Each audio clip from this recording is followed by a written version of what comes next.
안녕하세요. 별라디오와 서연에 오신 것을 환영합니다. 저는 60대 여성입니다. 다음 주면 드디어 며느리를 맞이하게 되어 무척 설레고 있습니다. 저의 인생에 있었던 특별한 이야기를 전하고 싶어 사연을 보내봅니다.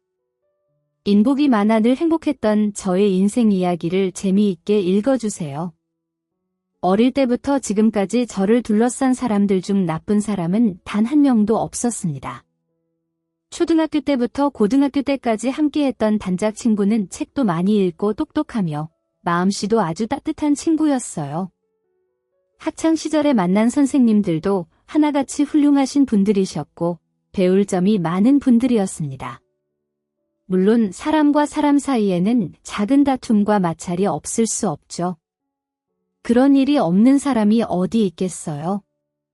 각자의 살아온 환경과 생각이 다르니 일어날 수밖에 없는 자연스러운 일이니까요.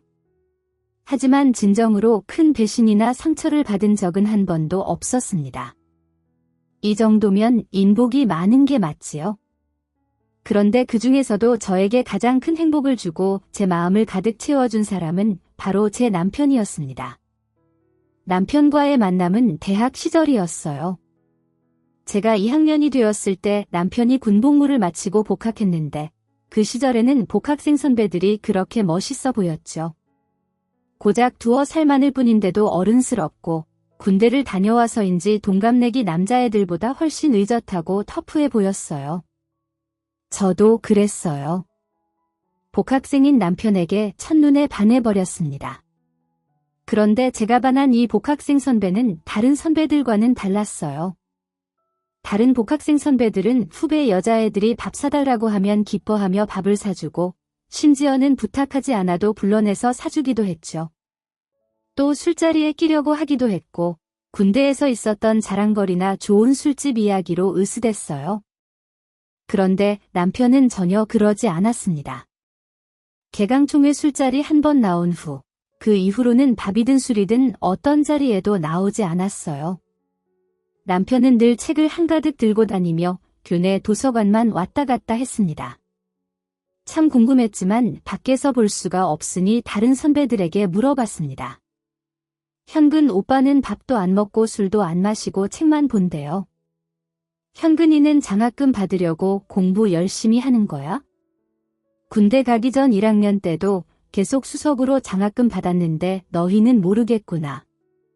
이 말을 듣고 나니 술자리에 안 나오는 것이 아쉬웠던 마음이 멋있다는 마음으로 바뀌었죠. 그래서 그 다음부터는 술자리에 나오기를 기다리지 않고 제가 쫓아다녔습니다. 남편이 수업이 없는 시간에는 도서관에만 있었거든요. 그래서 그냥 무작정 가서 옆에 앉아 있었습니다. 남편은 저에게 관심을 주지 않았지만 저도 딱히 할 게 없어서 그냥 옆에서 공부를 했습니다. 그렇게 습관처럼 남편을 쫓아다니며 공부를 했어요. 처음엔 관심도 안 주던 남편이 점점 저를 챙겨주기 시작했습니다. 자기 마실 캔커피를 사면서 제 것도 하나씩 사다 주고 제가 깜빡 잠들면 집에 갈 때 깨워주기도 했습니다. 과제 준비하다 막히면 물어보고 시험 준비하다 모르는 걸 물어보면서 점점 가까워졌습니다. 저는 남편 옆에서 공부하면서 천천히 기회를 엿보았죠. 은근슬쩍 밥도 먹자고 하고 술도 먹자고 했지만 남편은 도통 틈을 보일 생각이 없었습니다. 그러다가 어느 날 딱 단호하게 말하더군요. 정민아, 내가 나한테 관심 있는 건 알겠는데 난 지금 연애할 여유가 없어. 뭐야, 고백도 안 했는데 차였네. 왜요? 왜 여유가 없는데요? 다른 선배들은 잘만 하던데. 알지. 나 장학금 받으려고 이렇게 공부하는 거 우리 집 되게 가난해? 대학교도 겨우 부모님 설득해서 온 거야? 장학금 받으면서 학교 다니고 생활비 달라고 안 한다는 조건으로. 돈 없는 집안에서 여유 없이 자라서 사랑도 못 받아서 누굴 만나 사랑하고 아껴줄 그릇이 못 돼. 그러니까 너도 이제 그만해. 그럼 여유가 생기면 되는 거죠. 선배가 장학금 받으면서 졸업하고 일해서 돈 벌게 되면 여유가 생기지 않을까요? 저 그때까지 기다릴 수 있어요? 선배가 방금 한 말, 저는 그만하라는 말로 안 들리고 기다리라는 말로 들리네요. 그럼 선배가 여유 생길 때까지 기다릴 테니까 여유 생기면 꼭 저한테 그 자리 줘요. 알겠죠? 아니 정민아 그런 얘기가 아니라. 저는 남편 말을 듣지 않고 그냥 휙 가버렸습니다. 그리고 진짜 남편이 여유가 생길 때까지 기다렸습니다. 계속 남편을 따라서 도서관에 들락날락했고 남편이 학교 졸업하고 임용시험을 봤을 때도 기다렸습니다. 머리가 좋아서인지 절박해서인지 모르겠지만 남편은 임용시험에도 첫 도전에서 바로 붙었습니다. 보니까 학교 다니면서도 조금씩 계속 준비했던 것 같더라고요. 임용되고 첫 학교 발령받았을 때 저는 그제서야 고백해버렸습니다. 그때 저는 출판사에서 일하고 있었는데 연애도 안 하고 남편 쫓아다니느라 친구들과 잘 놀지도 않았으니 월급을 꽤 많이 저축했었죠. 그래서 남편에게 이렇게 고백했어요. 선배, 이제 여유 생겼죠? 마음의 여유요. 제가 들어갈 자리 있죠? 그럼 이제 저 받아줘요. 연애는 안 해도 될 것 같은데 우리 그냥 결혼하는 거 어때요? 3살 어린 여자애가 당돌하게도 이렇게 고백을 해버리니 남편도 적잖이 당황했을 겁니다. 일단 천천히 생각해보자는 남편의 말에 마지못해 고개를 끄덕였고 저희는 연애부터 시작했습니다. 그렇게 1년을 만나다가 제 바람대로 결혼까지 하게 되었고 1년 후에는 저희 아이도 생겼습니다. 남편을 쏙 빼닮은 아들을 낳으면 좋겠다고 생각했는데 정말 남편과 똑같이 생긴 아들이 태어났습니다. 그렇게 사랑스러울 수가 없더라고요. 그전까지는 제가 세상에서 가장 사랑하는 사람이 남편이라고 생각했는데 제 자식이 태어나고 나니 그 생각이 바뀌어 버렸습니다. 제 아들만큼 사랑할 수 있는 건 없었죠. 물론 남편이 2등이었고요. 아들은 남편을 닮아 똑똑하고 야무지며 마음씨도 천사같이 예뻤습니다. 사랑하는 남편과 사랑하는 아들, 저는 정말 복받은 인생이고 세상에서 가장 행복한 사람이라고 생각했죠. 남편이 사고로 세상을 떠나기 전까지는요. 그때는 제 아들이 겨우 10살이 되던 해였습니다. 저도 저희 아들도 아직도 그날을 잊지 못합니다. 그날 오랜만에 외식을 하기로 한 저녁이었습니다. 3월 초였고 그 주에 아들의 3학년 학교 생활이 시작되었고 남편도 새로운 학생들과의 한 해를 시작한 참이었죠. 그래서 주말에 외식을 하기로 했습니다. 일요일 아침 일찍부터 저희 가족은 분주하게 움직였어요. 아들이 다니는 미술학원에서 아이들 작품 전시가 있던 날이라 오전에는 다 같이 학원에 다녀왔습니다. 저녁에 배불리 먹기 위해서 점심은 집에서 간단하게 해결했어요. 남편은 필요한 자료를 찾으러 서점에 들렀다가 오랜만에 세차도 좀 하고 오겠다고 했고요. 저와 아들은 비디오 영화를 한 편 봤습니다. 오후 5시쯤 남편이 집에 들어왔고 저희 셋은 외식을 하러 나란히 외출했습니다. 집 근처에서 돼지갈비를 먹기로 해서 차는 두고 걸어서 갔어요. 아빠, 엄마, 저 이번에 반장 선거 나가려고요. 한번 해보고 싶어요. 우와, 정말? 우리 아들, 엄마가 응원할게. 아빠도 응원할게. 정말 더할 나위 없이 행복한 순간이었습니다. 그런데 바로 그때였습니다. 옆에 있던 아들에게 시선을 고정하던 남편이 앞을 보지 못하고 저희보다 두어 발자국 앞서갔습니다. 외식 장소를 바로 건너편에 두고 신호등이 하나 있었는데 때마침 신호가 초록불로 바뀌었습니다. 그 순간 남편이 차도로 발을 내디뎠습니다. 그런데 바로 그때 신호를 무시한 채 달려온 승용차 한 대가 남편을 쳤고 끽 하는 소리와 함께 차가 멈춰 섰습니다. 분명 아들과 제 앞에 있던 남편이 순식간에 시야에서 사라졌습니다. 너무 순식간에 벌어진 일이라 그 자리에서 몸이 굳어버렸습니다. 겨우 고개를 돌려보니 남편을 친 승용차에 가려져 남편의 모습은 보이지 않았지만 아스팔트 위로 검붉은 피가 번지고 있었습니다. 곧 여기저기에서 비명소리가 들리기 시작했습니다. 놀란 아들은 제 손을 꼭 잡고 소리를 지르기 시작했습니다. 구급차가 오기 전 남편은 세상을 떠나고 말았습니다. 정말 힘든 순간이었습니다. 그 이후로도 정말 힘든 순간들의 연속이었습니다. 제 세상이 흑백으로 변한 것 같았습니다. 생동감도 없었고 웃음도 나지 않았고 그렇다고 눈물도 나지 않았으며 내가 죽어있는지 살아있는지도 모를 정도로 감정이 사라졌습니다. 힘든 건 아들도 마찬가지였습니다. 눈앞에서 아버지의 죽음을 목격한 아들은 큰 충격을 받았습니다. 밥을 잘 먹지 못했고 밥을 먹다가도 구토를 하러 화장실로 뛰어가곤 했습니다. 학교 생활도 온전하게 하지 못했습니다. 수업 시간 도중에 갑자기 불안 증세를 보이기도 했고 예고 없이 펑펑 울기도 했습니다. 그 어린 것이 그런 끔찍한 일을 겪었으니 멀쩡한 게 이상한 거죠. 저도 무척 힘들었지만 이겨내야 했습니다. 저는 엄마니까요. 제 자식을 지켜야 하는 사람이니까요. 아들이 원래 모습을 되찾을 수 있도록 정말 많이 노력했습니다. 정신과에 가서 상담받고 상담센터, 발달센터, 병원도 다니며 할 수 있는 모든 노력을 다했습니다. 아이가 받은 충격이 매우 클 거라고 했습니다. 단순히 아버지가 죽었다는 사실이 아니라 그걸 목격한 것, 한순간에 아버지를 잃게 된 것, 아버지가 없는 어머니를 보는 것 등 아들에게 여러 충격이 한꺼번에 몰아친 것 같았습니다. 저는 계속해서 아이에게 사랑을 주고 관심을 표현하며 아이가 그 충격들을 이해하고 정리할 시간을 주었습니다. 그 노력 끝에 아들은 2년이 지나서야 모든 상황을 인정하고 안정을 찾았습니다. 아들이 괜찮아지니 현실의 압박이 몰아쳤습니다. 가장 현실적인 문제는 바로 돈이었습니다.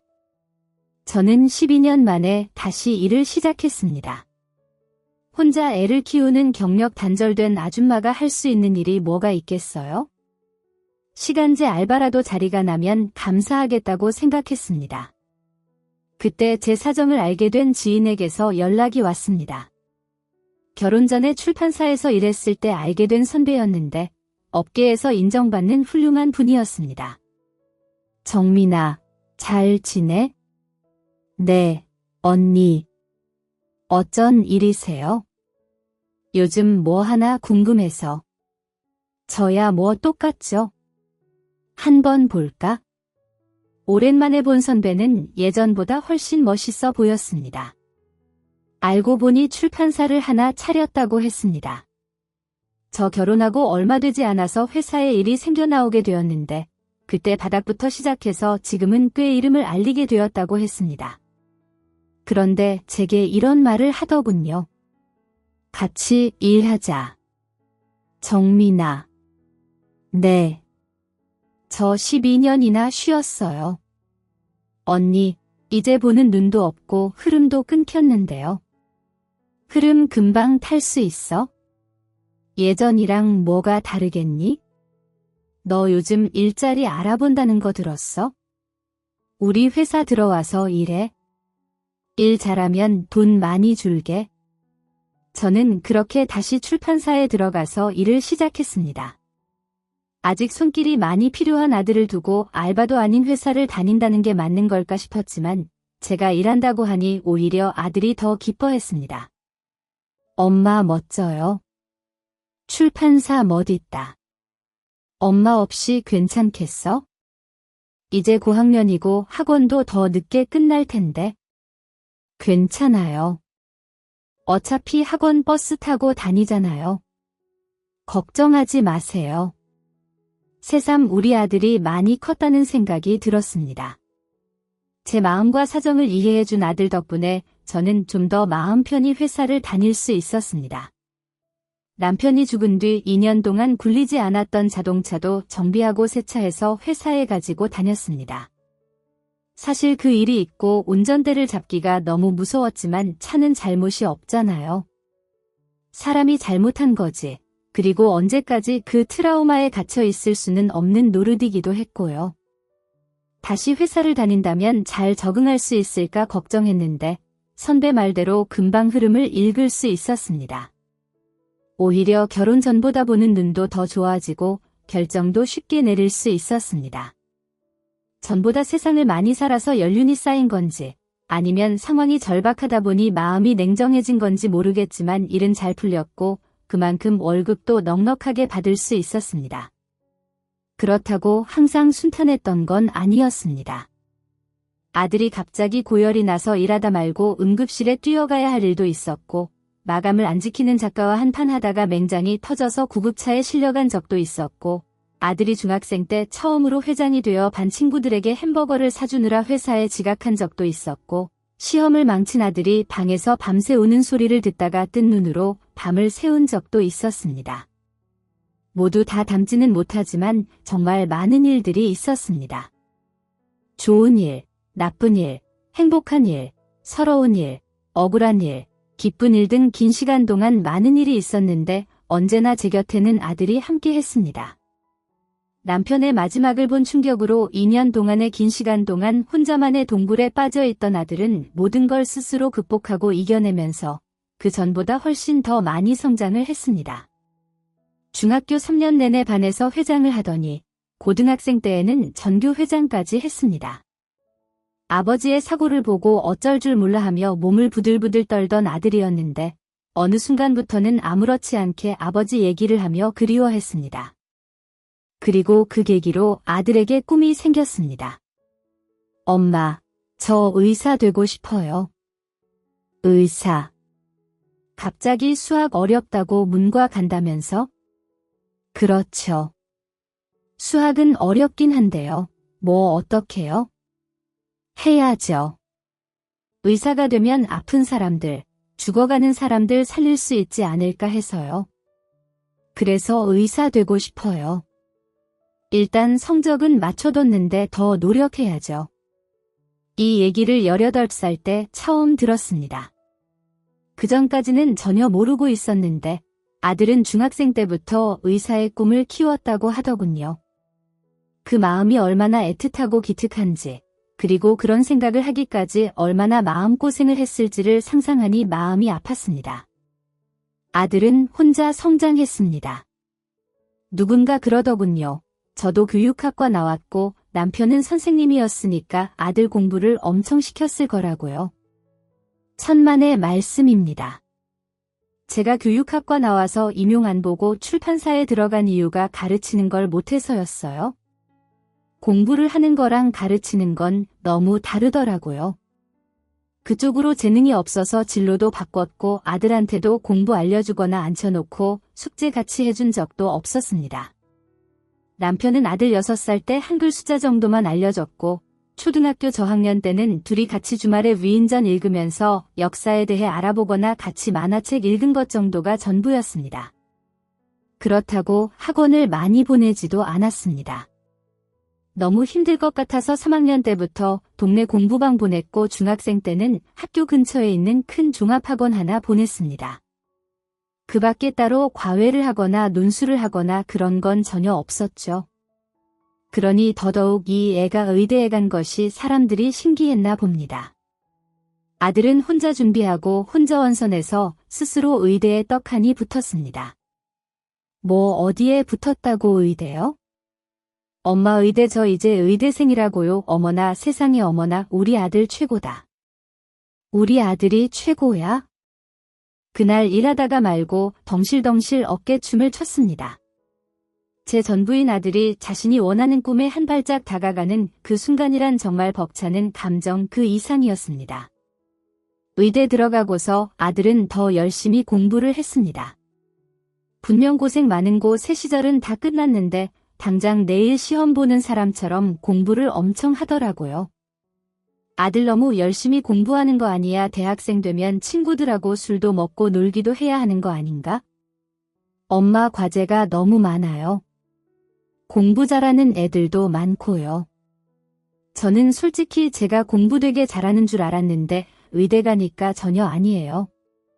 이러다가 의사 되긴 글렀어요. 더 열심히 공부해야죠. 아들은 노는 것보다 공부하는 걸 더 좋아하는 제가 보기엔 참 특이한 아이였습니다. 이런 사람이 의사가 되는 거구나 생각도 했다니까요. 공부에 남다른 재능과 흥미를 보인 아들은 자신의 바람대로 의사가 되었습니다.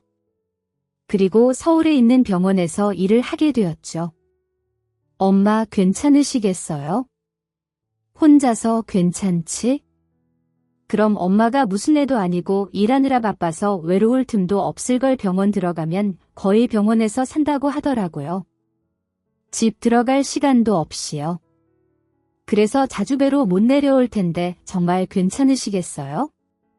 그냥 저랑 같이 서울로 가시지 됐어. 고속버스 타면 금방인데 내가 가지 뭐 엄마 걱정은 말고. 네, 걱정이나 해. 우리 아들 밥도 잘 못 챙겨 먹을 거 아니야. 아무리 바빠도 끼니 거르지 말고 알겠지? 네, 알겠어요. 매일 전화 드릴게요. 엄마 그래 몸 조심하고 백날이고 첫날이고 제 옆에 붙어 있을 줄 알았던 아들은 그렇게 제 곁을 떠났습니다. 사실 대학생 때도 기숙사 생활하느라 서울에 있긴 했지만 그땐 꼬박꼬박 주말에 내려왔거든요. 그런데 이젠 일주일에 한 번은 무슨 한 달에 한 번도 못 볼 처지가 되니 괜히 가슴이 먹먹했습니다.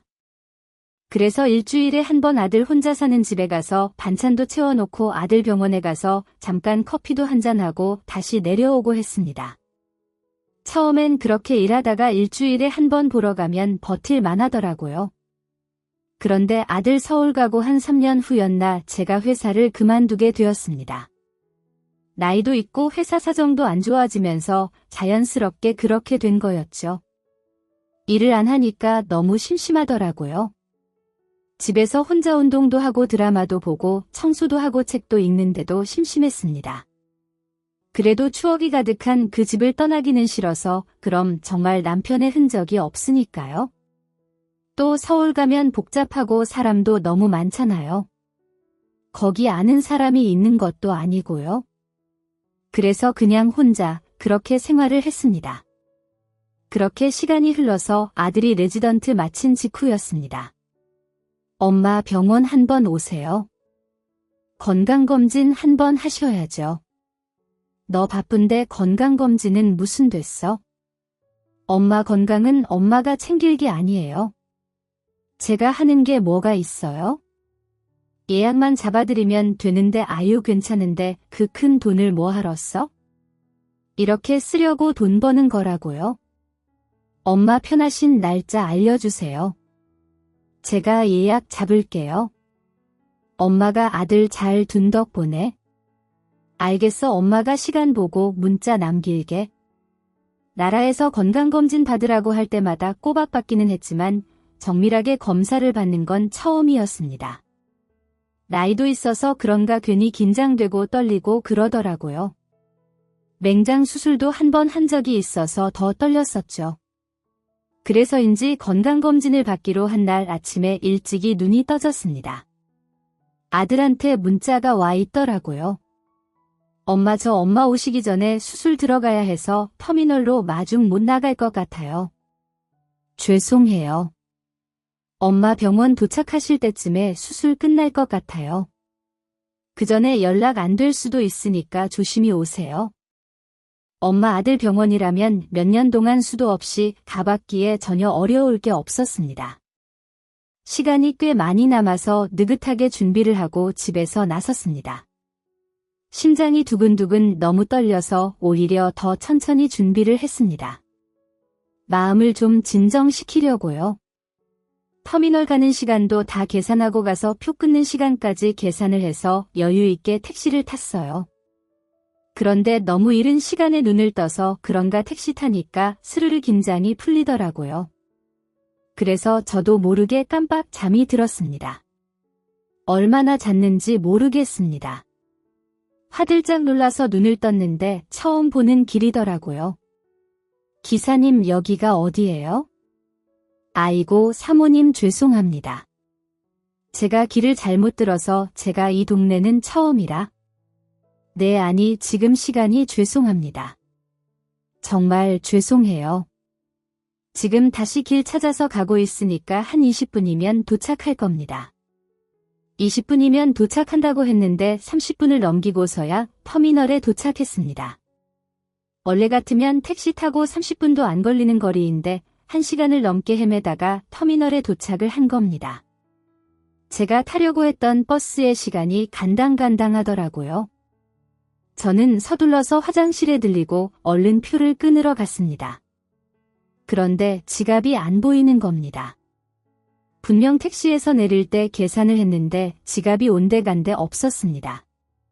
다시 화장실도 가보고 택시 내린 곳도 다시 살피면서 가봤는데 보이지가 않는 겁니다.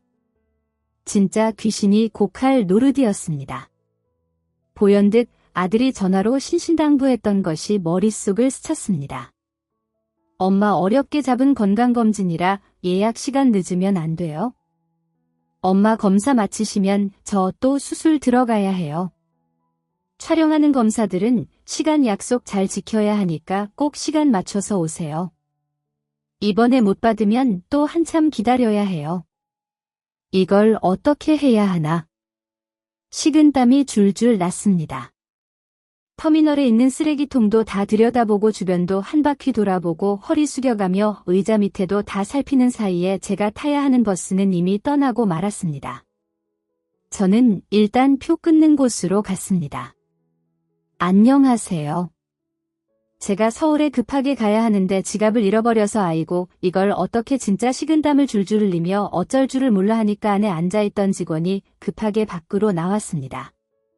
젊은 여자 직원은 걱정스러운 표정으로 얼른 제 앞에 섰습니다. 무슨 일 있으세요? 내가 분명히 여기까지 왔는데 택시 타고 왔는데 지갑이 사라졌어요. 아이고 이걸 어째 진짜 내가 서울에 가야 해요. 서울에 아들이 있는데 지금 병원 검사를 해야 해서 건강검진을 받기로 했거든요. 아들이 절대 늦지 말라고 신신당부를 했는데 내가 못 살아 진짜 생전 지갑은 잃어버린 적도 없는데 나이가 들었나? 어쩜 이래 하필 오늘 타야 하는 버스는 이미 떠나서 시간도 늦었어요. 어떡하지? 어떡하죠? 아가씨 진짜 딱 이렇게 횡설수설하면서 두서없이 떠들었습니다. 저조차도 제가 지금 뭐라고 하는지 모르겠는데 그 여자 직원분이 갑자기 잠깐만 기다리라며 어디로 뛰어가더라고요. 저는 그 자리에 서서 아들한테 전화를 걸었습니다. 하지만 수술이 있다던 아들은 제 전화를 받을 수 없었습니다. 기다린 지 1분도 안 지나서 이 여자분이 다시 제 앞으로 뛰어왔습니다.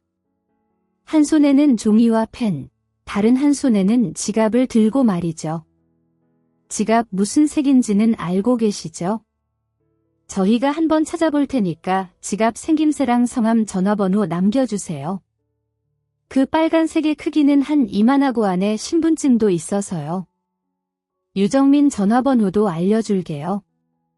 직원분이 제가 말한 것을 빠르게 종이에 적었습니다. 그렇게 연락처와 이름을 남겨두었는데 이번에는 직원분이 지갑을 열더니 돈을 꺼내는 겁니다. 지갑에 들어있던 현금 전부를 꺼내 들었습니다. 5만 원짜리 3장과 1만 원짜리 9장이었습니다. 이 돈이면 서울 가실 수 있을 거예요. 건강검진 받으셔야 한다면서요? 얼른 가보세요. 어머나 어머나 아니 이걸 그냥 아니 내가 지갑만 찾으면 서울 가는 버스가 한참 뒤에나 있어요. 급하시니까 일단 이거라도 가지고 택시 타세요. 콜택시 필요하시면 불러드릴까요? 어머 고마워요. 정말 고마워요. 아가씨 내가 이거 꼭 돌려주러 올게요. 너무 고마워요. 친절하게도 그 직원분은 콜택시까지 직접 불러주었습니다. 덕분에 저는 안전하게 택시를 탈 수 있었고 서울에 있는 아들 병원에 늦지 않게 도착을 할 수 있었습니다. 그리고 무사히 건강검진을 받을 수 있었습니다. 그날 태어나 처음으로 대장내시경 했는데 용종이 5개나 있었다고 하더라고요. 어쩐지 제가 변을 시원하게 보지를 못했었거든요. 그날 내시경 하면서 용종 제거까지 탈 없이 잘할 수 있었습니다. 택시비 빌려준 직원뿐 아니었으면 용종을 가지고 몇 달이나 더 불편하게 살아야 했을 것을 생각하니까 더 고마워지더라고요. 아들한테도 지갑을 잃어버린 것과 터미널 직원분한테 돈을 빌린 사실을 말했습니다. 내 지갑을요, 엄마가 뭐 잃어버리고 다니시는 분 아니잖아요. 일단 저 내일 쉬니까 같이 내려가요. 그분께 돈도 갚고 감사 인사도 하고 지갑도 다시 찾아봐야죠.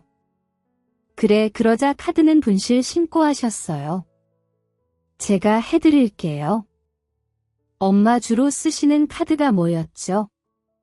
일단 내일 다시 찾아보고 하지 뭐 어차피 카드 긁으면 다 문자로 오게 해뒀어. 저는 검사를 마친 그날은 아들 집에서 자기로 했습니다. 아들이 새벽에 들어와서 늦은 아침 출발을 하기로 했어요. 그런데 아침 일찍 모르는 번호로 전화가 왔습니다. 안녕하세요, 유정민 님 맞으세요? 예, 맞는데요. 누구세요? 저 어제 터미널에서 배웠던 직원이에요. 네, 안녕하세요. 안 그래도 오늘 찾아가려고 했는데 정말요? 그럼 이따 오세요. 지갑 찾았어요. 청소하시는 분이 찾아주셨더라고요. 말씀하신 신분증도 그대로 있고 카드도 전부 다 꽂혀 있는데 와서 다시 한번 확인해 보세요. 어머, 정말 다행이네요. 너무 고마워요.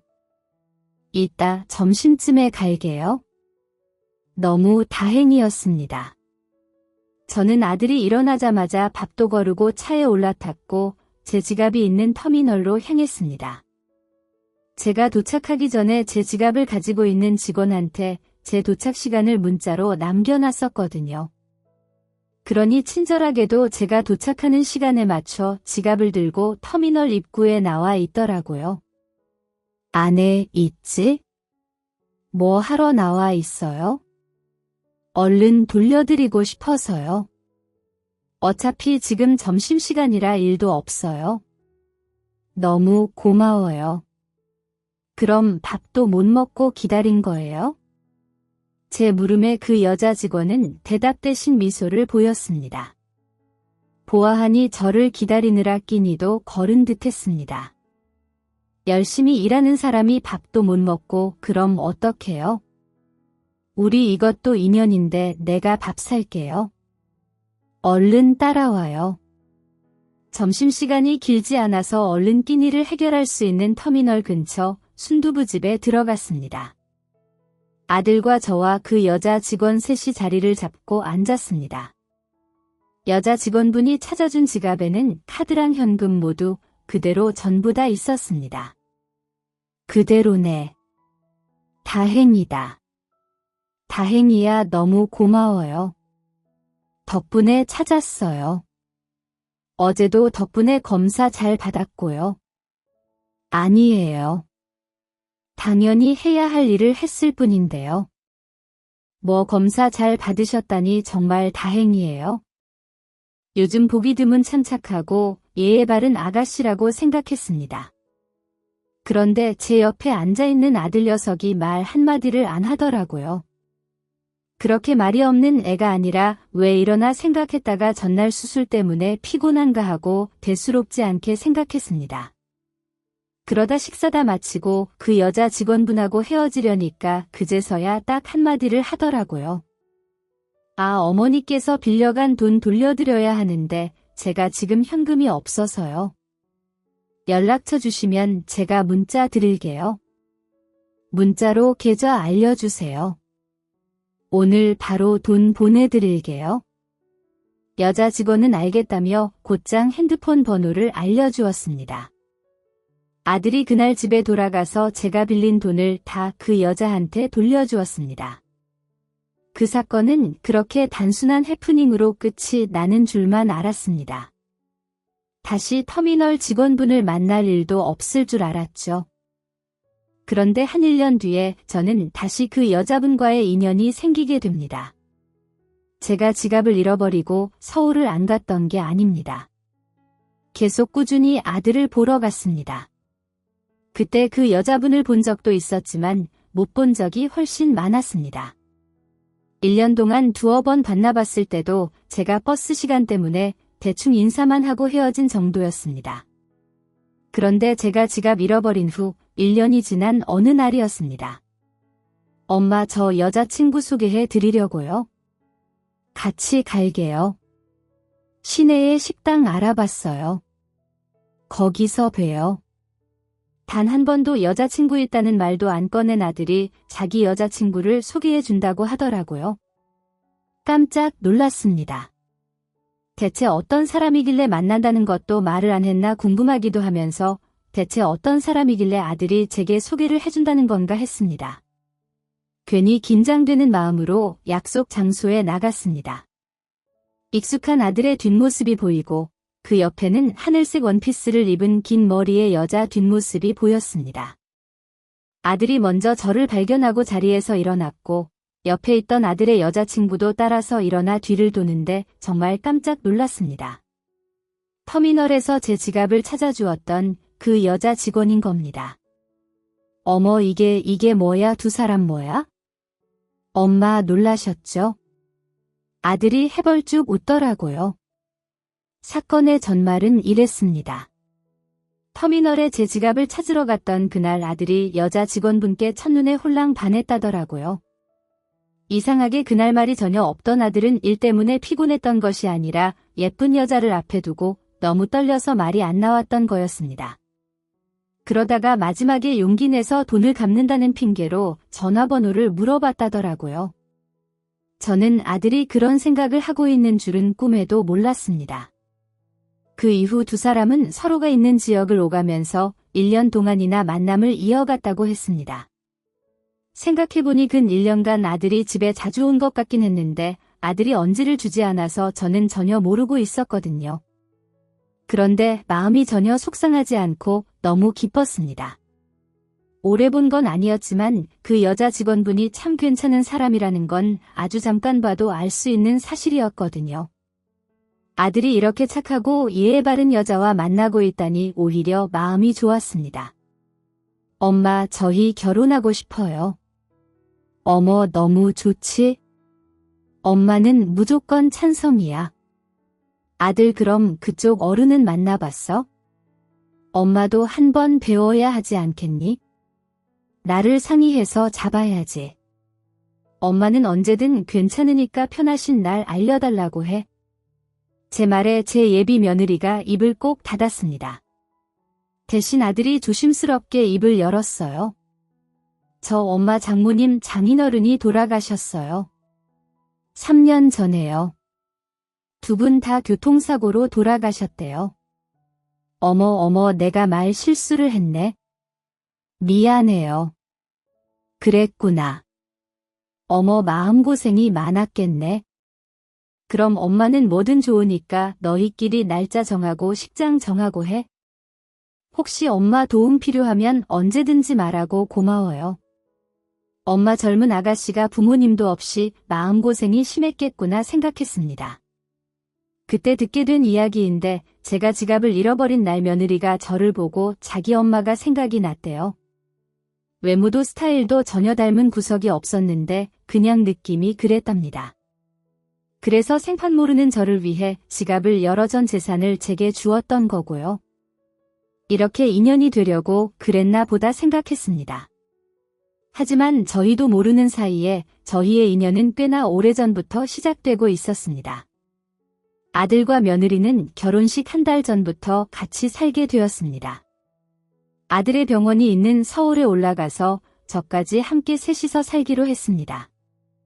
한사코 거절을 했지만 괜찮은 타운하우스를 봐두었다며 1층, 2층에 살면 좋지 않겠냐며 아들과 며느리가 제안을 했고 결국 그렇게 하기로 했습니다. 며느리는 부모님과 함께 살던 집에 그대로 살고 있었는데 버려야 할 짐이 많다고 했습니다. 그래서 아들과 제가 도와주러 갔었죠. 어머니, 짐이 좀 많죠? 전부 다 버려야 해요. 거의 다 부모님 거라.